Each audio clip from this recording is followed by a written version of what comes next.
بسم اللہ الرحمن الرحیم۔ جماعت دہم کے عزیز طلبہ و طالبات السلام علیکم۔ میں پروفیسر طارق نعیم بدر، شعبہ اردو دا کنسیپٹ اکیڈمی اسلام آباد آپ سے مخاطب ہوں۔ عزیز بچوں، ہم نے نظم پڑھنی شروع کی تھی فاطمہ بنت عبداللہ۔ کل میں نے اس کے شاعر کا یعنی پچھلے لیکچر میں آپ کو اس کے شاعر کا تعارف پڑھایا تھا۔ شاعر اس کے ہیں علامہ محمد اقبال۔ اقبال کو کون نہیں جانتا؟ مفکر اسلام، مفکر پاکستان، مصور پاکستان، شاعر مشرق، حکیم الامت، نباز فطرت، اقبال کو کون نہیں جانتا؟ بچپن سے ہم اقبال کے بارے میں سنتے آ رہے ہیں، لیکن میں نے چونکہ مناسب سمجھا کہ آپ کو دوبارہ سے ان کا تعارف کروا دیا جائے، جو میں نے کروایا اور اس میں کامیاب بھی رہا۔ پھر بھی بیٹا کوئی سوال ذہن میں پیدا ہوتا ہے، کوئی بات سمجھ نہیں آتی ہے، آپ سوال کر سکتے ہیں۔ تو سبق کی طرف آتے ہیں۔ نظم ہے فاطمہ بنت عبداللہ۔ جنگ طرابلس میں، طرابلس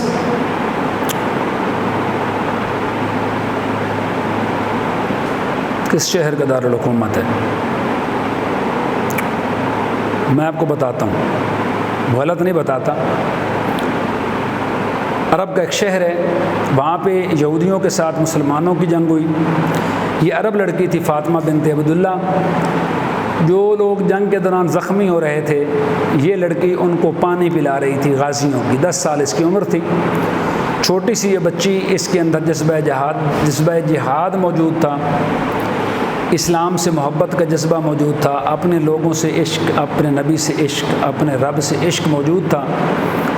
تو یہ لڑکی وہاں پانی پلاتی ہوئی جنگ طرابلس کے دوران شہید ہو گئی، غازیوں کو پانی پلا رہی تھی۔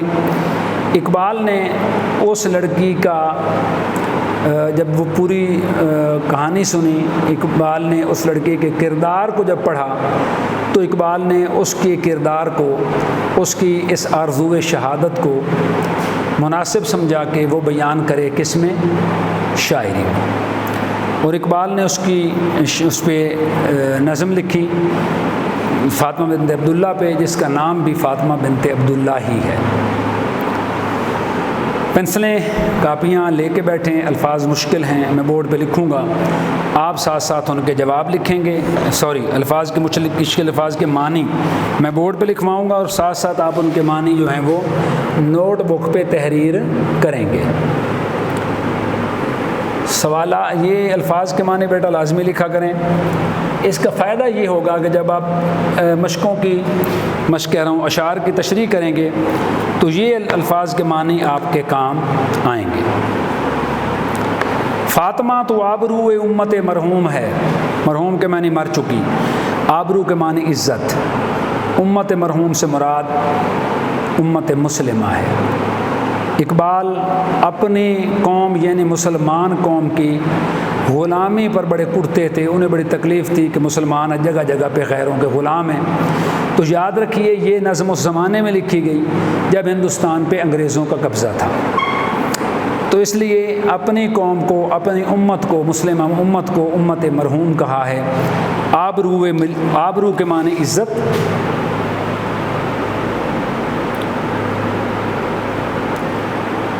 اقبال نے فاطمہ کو مخاطب کر کے کہا کہ اے فاطمہ، تو اس مرحوم امت کے لیے عزت کا باعث ہے۔ کون سی امت؟ امت مسلمہ، یعنی تو امت مسلمہ کے لیے عزت کا باعث ہے، عزت کی وجہ ہے۔ کیوں؟ ذرہ ذرہ تیری مشت خاک کا معصوم ہے۔ مشت کے معنی مٹھی۔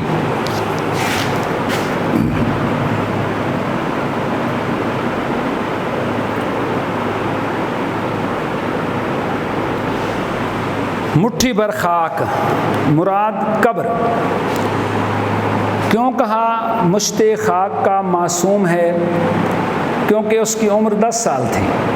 ایک چھوٹی سی معصوم بچی جس کی ابھی گڑیوں کے ساتھ کھیلنے کی عمر تھی، کھلونوں کے ساتھ کھیلنے کی عمر تھی، خوش ہونے کی عمر تھی۔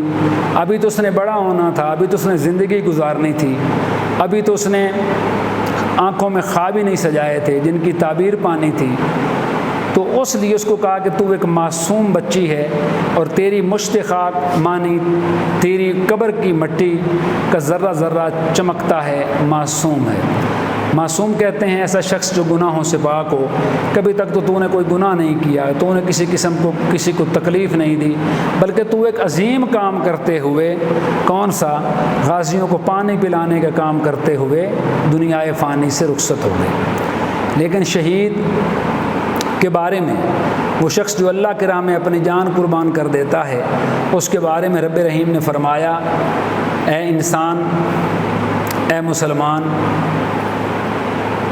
جو اللہ کی راہ میں لڑتے ہوئے شہید ہو جائیں انہیں مردہ مت کہو، بلکہ وہ اللہ کے پاس زندہ ہیں لیکن تم ان کا شعور نہیں رکھتے۔ آج بھی جو لوگ اللہ کی راہ میں شہید ہوتے ہیں، ان کو جس طرح ہمارے فوجی جوان بھائی ہیں، جب وہ شہید ہو جاتے ہیں تو اسی وردی میں جس میں ملبوس ہوتے ہیں وہی ان کو کفن دے کے ان کا جنازہ پڑھا کے اور دفن کر دیا جاتا ہے۔ ان کے جسم کو، میت کو غسل نہیں دیا جاتا، کیونکہ اللہ تعالیٰ کے ہاں وہ زندہ تسلیم تصور کیے جاتے ہیں۔ یہ سعادت نور صحرائی تیری قسمت میں تھی، صحرا کا علاقہ ہے، یعنی صحرائی علاقہ ہے، سعادت کے معنی خوشی۔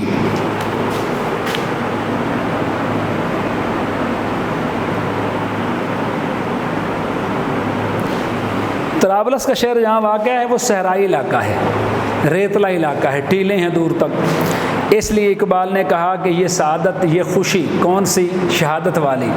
حور صحرائی، صحرا کی حور تیری قسمت میں تھی، غازیان دین کی سکائی تیری قسمت میں تھی۔ غازیان دین، غازی کہتے ہیں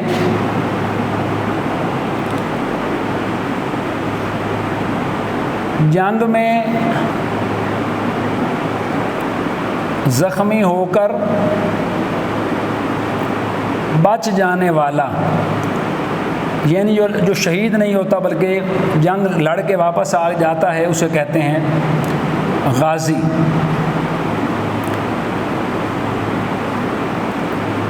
سکائی کہتے ہیں پانی پلانے کو، سکا پانی پلانے والے کو کہتے ہیں۔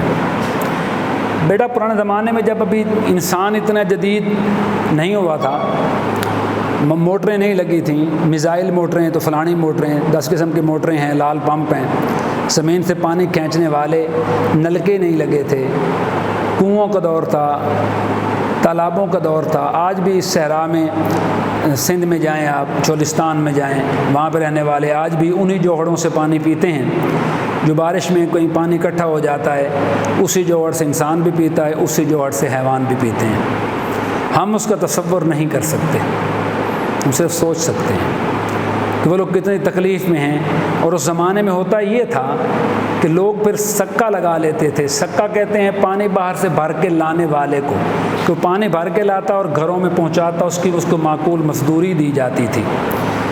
تو غازیان دین کی سکائی تیری قسمت میں سے مراد ہے کہ وہ غازی، وہ لوگ جو جنگ کے دوران لڑتے ہوئے زخمی ہوئے لیکن ابھی زندہ تھے، تو نے ان کو پانی پلایا، ان کی زندگی بچانے کی کوشش کی، لیکن اس کوشش کے دوران تو اللہ کی راہ پہ قربان ہو گئی۔ اللہ کی راہ میں قربانی، تو نے قربانی دے دی، یعنی تو اللہ کی راہ میں شہید ہو گئی۔ اگلا شعر ہے، یہ جہاد اللہ کے رستے میں بے تیغ و سپر ہے، جسارت آفریں شوق شہادت کس قدر۔ جو شوق تھا شہادت کا، میدان جنگ میں جا کے لڑنے کا، غازیوں کو پانی پلانے کا، اس شوق کے بارے میں شاعر کہتا ہے، یہ جہاد، اللہ کی راہ میں لڑائی کو جہاد کہتے ہیں۔ اللہ کے رستے میں بے تیغ و سپر،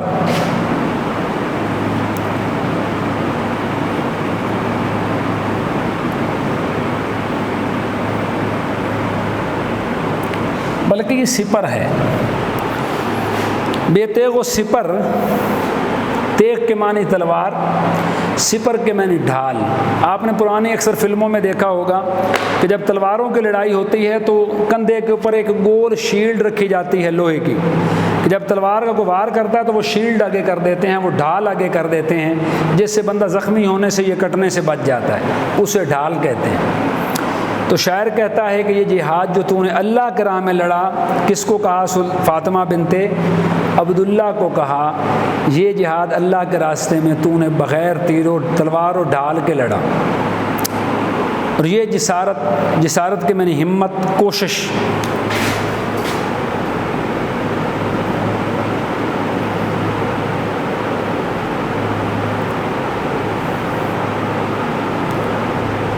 آفرین کے معنی ہوتا ہے شاباش، یہاں مراد ہے آفرین سے تعریف، کہ تیری یہ کوشش تعریف کے قابل ہے، جو کوشش تو نے اللہ کی راہ میں شہادت کی جو کوشش کی اللہ نے وہ قبول فرمائی، وہ کوشش تعریف کرنے کے قابل ہے۔ ایک مصرع اور پڑھ دیتے ہیں شعر۔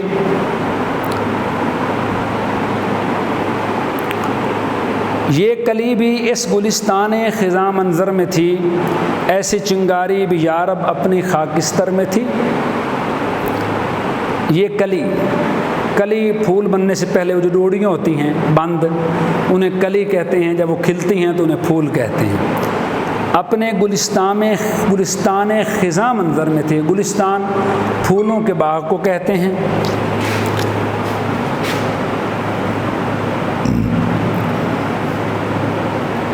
گل سے گلستان،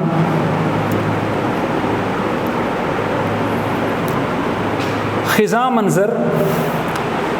منظر سے مراد ہے، خزاں کہتے ہیں پت جھڑ کے موسم کو، ٹھنڈ کا موسم جب آنے لگتا ہے تو تمام درختوں سے پتے جھڑ جاتے ہیں، پھول مرجھا جاتے ہیں۔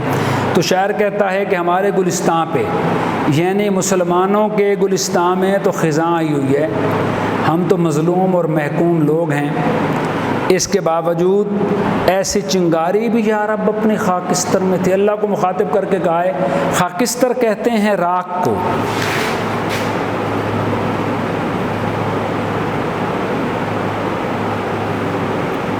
اور راکھ ہوتی ہے جب ہم آگ جلاتے ہیں لکڑیوں کی، لکڑیاں جل جاتی ہیں، پھر کوئلے بن جاتے ہیں، پھر کوئلے جب ختم ہو جاتے ہیں تو وہ راکھ بن جاتی ہے۔ تو کہا کہ ہم تو سمجھتے تھے کہ ہم تو راکھ ہو گئے، یعنی ہم ختم ہو گئے، مسلمانوں میں جذبہ ایمانی باقی نہیں رہا، لڑنے کا جذبہ باقی نہیں رہا، ان سے مسلمانوں میں کوئی جذبہ باقی رہا ہی نہیں۔ تو کہا میں حیران ہوں اے اللہ کہ کیا ہماری راکھ ہو چکی، مر چکی، ختم ہو چکی قوم کے اندر بھی ایسی چنگاری موجود تھی؟ شاعر نے خوشی کا اظہار کیا۔ اپنے صحرا میں بہت آہو ابھی پوشیدہ ہیں، بجلیاں برسے ہوئے بادل میں بھی خوابیدہ ہیں۔ اپنے صحرا میں بہت آہو کے معنی ہوتا ہے ہرن، پوشیدہ کے معنی ہوتا ہے چھپا ہوا۔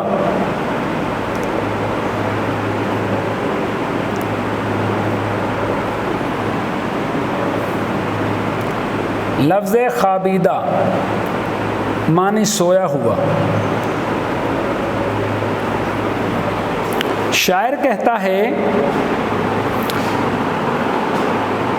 اے فاطمہ بنت عبداللہ، تیری اس ہمت کو دیکھ کے، تیری اس کوشش کو دیکھ کے، تیرے اس جذبہ شہادت کو دیکھ کے میں حیران ہوں، اور مجھے اس بات کا بھی یقین ہونے لگ گیا ہے کہ ہمارے صحراؤں میں، یعنی میری قوم کے اندر آہو ابھی پوشیدہ ہیں، کچھ لوگ ایسے ہیں چھپے ہوئے جن لوگوں کے دلوں میں جذبہ ایمانی ابھی موجود ہے، جن کے دل جذبہ ایمانی سے ابھی منور ہیں۔ اور بجلیاں برسے ہوئے بادل میں بھی خوابیدہ ہیں، بجلیاں پہلے چمک دمک ہوتی ہے، گرج چمک ہوتی ہے، پھر برستے ہیں بادل، تو برسنے کے بعد ان میں وہ گرج چمک ختم ہو جاتی ہے۔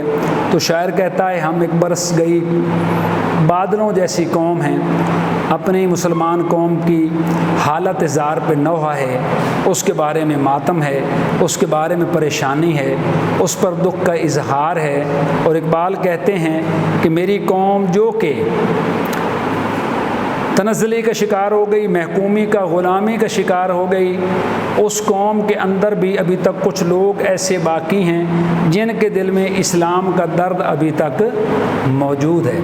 اس لیے اپنی قوم کو برسی ہوئی بادلوں سے تشبیہ دی ہے اقبال نے، اور بجلی سے تشبیہ دیا ہے فاطمہ بنت عبداللہ کو، یعنی بڑی خوشی کی بات ہے کہ اس قوم کے اندر اب بھی ایسے لوگ، ایسی ہستیاں موجود ہیں جو نہ صرف اللہ تعالیٰ کی راہ میں قربانی دینے کو تیار ہیں بلکہ اسلام کی خاطر جان دینے کو تیار ہیں، سر کٹوانے کو تیار ہیں، بلکہ ہر وہ کوشش کرنے کو تیار ہیں جو وہ کر سکتے ہیں۔